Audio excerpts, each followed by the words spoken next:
नमस्कार दोस्तों दिल्ली तो देश की राजधानी है। यहां हर कोई मुंह उठाकर चला आए, ऐसा भला कैसे। यहां तो सरकार बहादुर खुद रहते हैं, पूरी सरकार रहती है। मंत्री अफसर रहते हैं जो कुर्ता पैजामा भी पहनते हैं तो टिनोफॉल और कलफ लगा झक सफेद कड़क लंबी लंबी आलीशान गाड़ियों से चलते हैं। तो उसके लिए भी चमचमाती सड़क होती है। यहां मैले कुचैले धूल मिट्टी से सने कपड़े पहने किसान सरकार को मंजूर नहीं है। उनके तो हाथ पांव भी खेतों में काम करके इस लायक नहीं रह जाते कि सरकार उनसे हाथ मिलाए, उन पर नजर डाले। और ये बात है कि सरकार जिस शानो शौकत और ठाठ बाट से रहती है, उसकी एक एक पाई हमारे आपके दिए टैक्स से ही है। उन किसानों के टैक्स से भी जिन्हें अपने ही देश की राजधानी में आने नहीं दिया जा रहा है। यहां पर G20 में शामिल होने जब विदेशी मेहमान भी आते हैं तो दिल्ली की गरीब बस्तियों को त्रिपाल और कपड़ों से ढक दिया जाता है। ऐसे में दिल्ली में ही बस्तियों में रहने वालों को सड़क पर आने की हिम्मत नहीं होती है। तो आप समझ सकते हैं कि किसान तो सीधे सीधे सरकार पर ही सवाल उठा रहे हैं। उन किसानों को पुरखों ने इस राजधानी को बनाने में, इस देश को आजाद कराने में अपना खून पसीना बहाया है। लेकिन मौजूदा सरकार उन किसानों को दिल्ली नहीं आने देना चाहती है। इसीलिए आज किसान सीधे सरकार से सवाल कर रहे हैं। सवाल प्रधानमंत्री नरेंद्र मोदी से कर रहे हैं कि अगर किसान अपने देश की राजधानी में आ जाएंगे तो देश का क्या नुकसान हो जाएगा, दिल्ली का क्या बिगड़ जाएगा। प्रधानमंत्री को यह भी बताना चाहिए कि आखिर सत्ता पाने के लिए जब खुद प्रधानमंत्री नरेंद्र मोदी इन्हीं किसानों के बीच वोट मांगने जाते हैं तो किसानों को, जनता को भगवान बताते हैं, उनसे आशीर्वाद मांगते हैं, फिर सत्ता में आते ही वो किसान दुश्मन कैसे बन जाते हैं। किसान नेता सरवन सिंह पंधेर तो प्रधानमंत्री नरेंद्र मोदी और बीजेपी सरकार के मातृ संगठन आरएसएस से भी पूछते हैं कि हम किसानों ने देश की आजादी के लिए लड़ाई लड़ी है, अपना खून पसीना बहाया है। आरएसएस ने देश की आजादी के लिए क्या किया है, ये सवाल किसान नेता पूछते हैं। सवाल आरएसएस को चुभ सकता है, लेकिन सच्चा है और सच कड़वा होता है। सरकार भी शायद किसानों से नजर मिलाने की हिम्मत नहीं जुटा पा रही है, क्योंकि उसकी हर बात किसानों ने झूठ साबित कर दी है। किसानों के सच के आगे सरकार सिर्फ किसानों की नजर में ही नहीं, पूरे देश और अदालत में भी झूठी नजर आती है।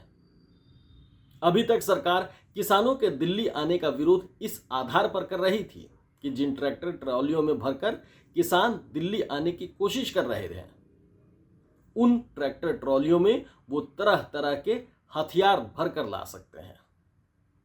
ये बात अपने आप में उन अन्नदाताओं का अपमान है जो पूरे देश को, सरकार के सभी मंत्रियों को भी खाने और जिंदा रखने वाला अनाज उगाते हैं। लेकिन 10 महीना पहले इन्हीं किसानों को रोकने के लिए मोदी सरकार से लेकर हरियाणा की बीजेपी सरकार तक ने बॉर्डर पर किसानों को रोकने के लिए हर हथकंडा अपनाया।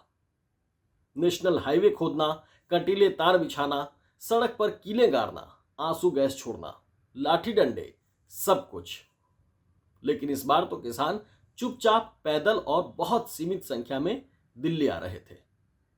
101 किसानों का जत्था शंभू बॉर्डर से आगे बढ़ने की कोशिश कर रहा था, लेकिन किसानों का कहना है कि अर्धसैनिक बलों के जरिए उन्हें रोक दिया गया, टीयर गैस छोड़ी गई। किसान नेताओं का आरोप है कि कश्मीर में आतंकवादियों पर जो गोलियां चलाई जाती हैं वो भी चलाई गई। किसान नेता असल में पैलेट गन की बात कर रहे हैं। उनका कहना है कि 8 किसान तो जख्मी होकर अस्पताल में पड़े हैं, 2 किसानों की हालत गंभीर है, लेकिन घायलों की संख्या ज्यादा हो सकती है।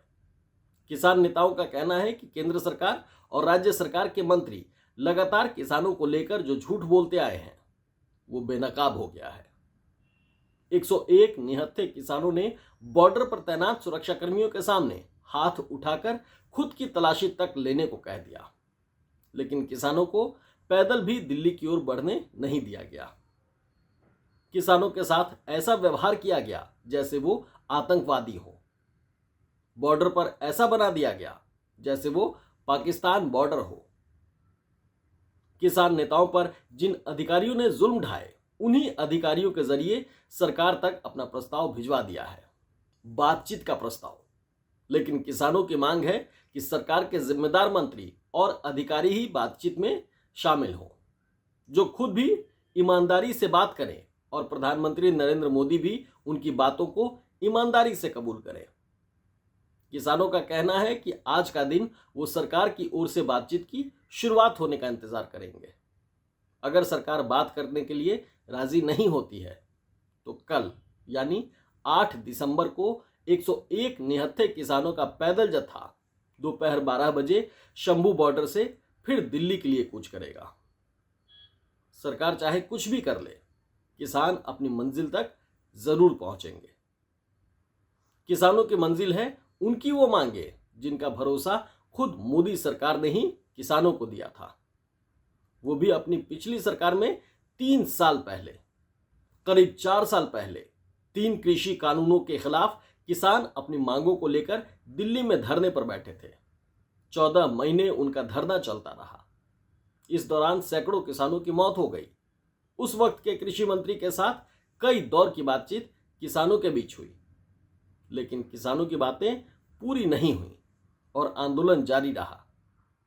आखिरकार 19 नवंबर 2021 को सुबह सुबह प्रधानमंत्री नरेंद्र मोदी ने नेशनल टीवी पर किसानों से माफी मांगते हुए तीनों कृषि कानून वापस लेने का ऐलान कर दिया।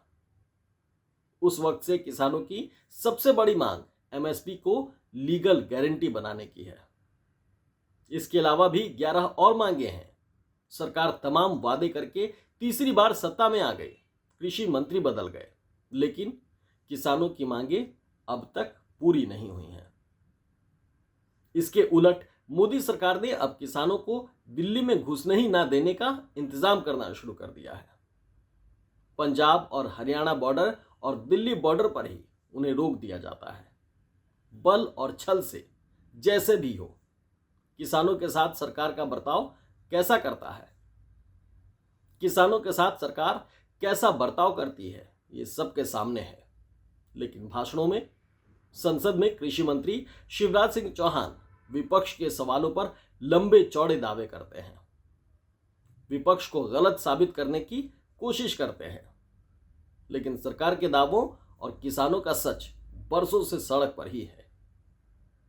किसान मजदूर मोर्चा और संयुक्त किसान मोर्चा की अगुवाई में किसान करीब 300 दिनों से शंभू बॉर्डर और खनौरी बॉर्डर पर प्रदर्शन कर रहे हैं। सोचिए, 1 साल होने को आ रहा है और किसानों को दिल्ली नहीं आने दिया जा रहा है। उन्हें रोकने के लिए ऐसे तरीके अपनाए जा रहे हैं जैसे किसी अपराधी के खिलाफ होते हैं। इन बातों से आप ये भी समझ लीजिए कि प्रधानमंत्री नरेंद्र मोदी को किसी भी कीमत पर हरियाणा में बीजेपी की सत्ता क्यों चाहिए थी। इसके लिए बीजेपी के ऊपर गड़बड़ी के गंभीर आरोप भी लगे, लेकिन किसानों को दिल्ली से दूर रखने के लिए प्रधानमंत्री नरेंद्र मोदी ने हरियाणा की सत्ता हासिल की। अब आज कृषि मंत्री शिवराज सिंह चौहान क्या करते हैं, ये अहम है। लाडली बहन और किसान सम्मान की बात करने वाले शिवराज सिंह चौहान और प्रधानमंत्री नरेंद्र मोदी किसानों को वाकई सम्मान देंगे या फिर कल किसानों पर सत्ता की ताकत टूटेगी, ये देखने का इंतजार किसान भी कर रहे हैं। हमारा ये वीडियो आपको कैसा लगा, कमेंट बॉक्स में हमें जरूर से बताइएगा। साथ ही एक्सक्लूसिव खबर को लाइक और सब्सक्राइब करना बिल्कुल भी ना भूलें। लाइक और सब्सक्राइब जरूर कर लें, साथ ही बेल आइकन दबाना भी ना भूलें। बहुत बहुत धन्यवाद।